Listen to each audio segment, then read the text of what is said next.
அன்பார்ந்த பெரியோர்களே,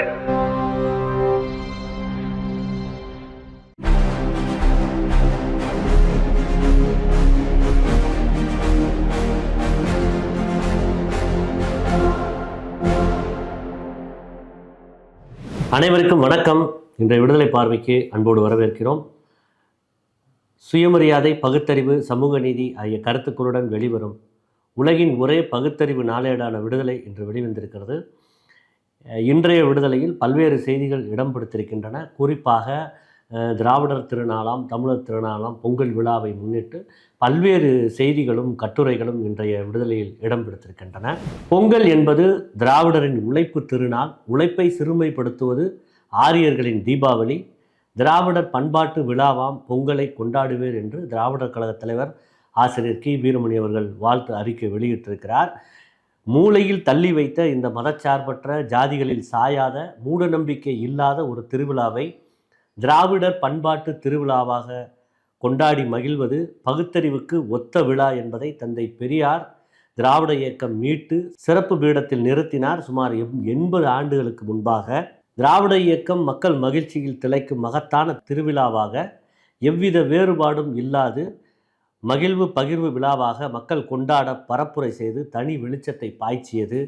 அந்த மீள் முயற்சியே பண்பாட்டு பரப்புதல், பாதுகாத்தலும் இன்று நமது ஒப்பற்ற முதலமைச்சர் தலைமையில் திராவிட மாடல் ஆட்சியில் சமத்துவ பொங்கல் உவகை பொங்க, உள்ளங்கள் மகிழ்ந்து குலாவ, குவளையம் எங்கும் கொண்டாடப்படுவது திராவிடத்தின் தனிப்பெரும் சாதனை சரித்திரம் என்பதை எவருமே மறுக்க முடியுமா? எனவே திராவிடம் நமது மொழி உரிமை தாண்டிய பண்பாட்டு வீட்டுருவாக்குதல். முன்பே திராவிடர் இயக்கம் கண்டெடுத்த அன்றைய ஹராப்பா மொகஞ்சாதாரோ இன்றைய கீழடி புதையல். எனவே விழாக்களை தக்கபடி அடையாளம் கண்டு அறிவு திருவிழாக்களை கொண்டாடுங்கள். புராண குப்பை மேட்டில் கட்டாய பொய்களின் உலாவை தடுத்து நிறுத்துவோம். இனி அதுவே என்றும் நம் பணி என்று திராவிட கழக தலைவர் ஆசிரியர் அவர்கள் அறிக்கை விடுத்திருக்கிறார். தமிழ்நாடு முதலமைச்சர் மு.க. ஸ்டாலின் அவர்கள் திராவிட திருநாள், திராவிட பொங்கலுக்காக வாழ்த்து தெரிவித்திருக்கிறார். ஜாதி பேதமற்ற சமத்துவ பொங்கல் தமிழ்நாடெங்கும் பொங்கட்டும். திமுக கழகத்தினர் பொங்கல் விழாக்கள், விளையாட்டுப் போட்டிகள் எழுச்சியோடு நடத்தி பரிசுகள் வழங்கிடுங்கள்.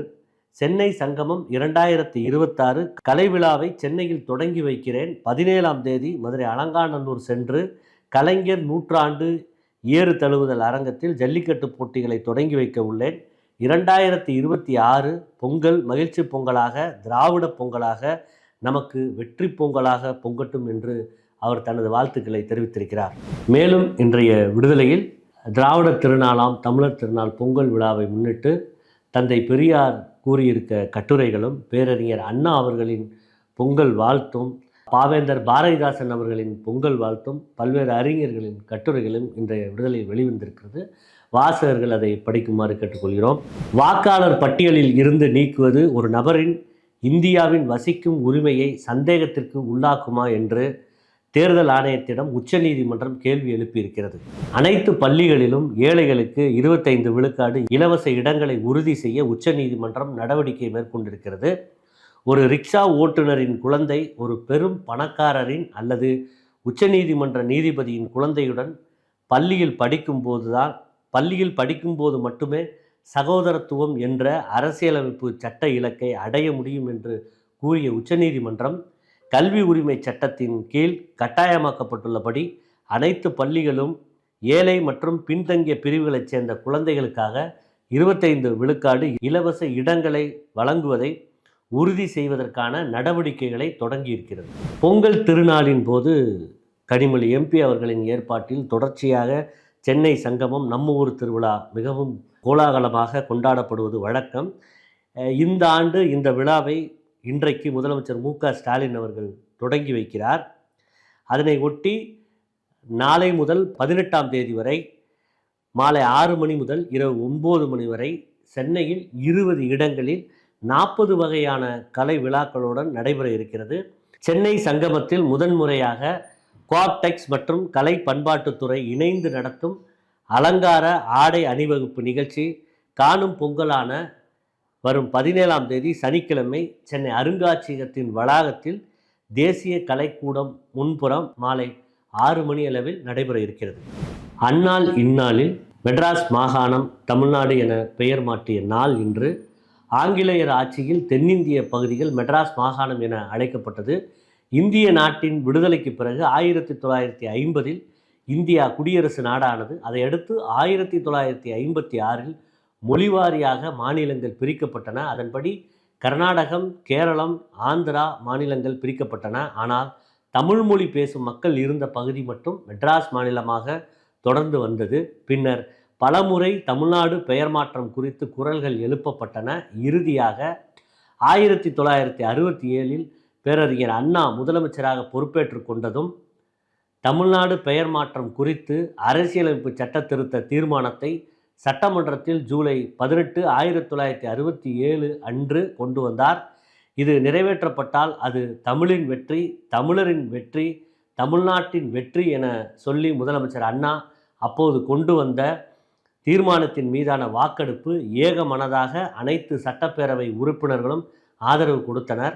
தீர்மானம் நிறைவேற்றப்பட்டதாக அப்போதைய அவைத்தலைவர் சீபா ஆதித்தனார் அறிவித்ததுடன் முதலமைச்சர் அண்ணா அவர்கள் தமிழ்நாடு தமிழ்நாடு என 3 முறை அறிவிக்க அதற்கு அனைத்து உறுப்பினர்களும் வாழ்க என்றனர். முறைப்படி பெயர் மாற்றப்பட்டு தமிழ்நாடு என்ற பெயர் நடைமுறைக்கு வந்த நாள் இன்று. பார்வையாளர்களுக்கும் கழக பொறுப்பாளர்களுக்கும் தமிழ் உணர்வாளர் ஆதரவாளர்களுக்கும் ஒரு முக்கிய அறிவிப்பு. தந்தை பெரியாரின் முத்தமிழ் மன்ற 32ஆம் ஆண்டு விழா திராவிடர் திருநாள் தை 1 தமிழ் புத்தாண்டு பொங்கல் விழா வரும் 17ஆம் தேதி சனிக்கிழமை மாலை 4 மணி முதல் சென்னை பெரியார் திடலில் நடைபெற இருக்கிறது.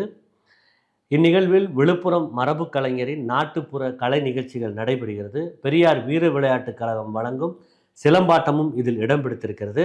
இந்நிகழ்வில் கவிஞர் ஈரோடு தமிழன்பன் அவர்களுக்கு படத்திறப்பு நடைபெற இருக்கிறது. அதனைத் தொடர்ந்து பெரியார் விருதுகள் வழங்கப்படுகிறது.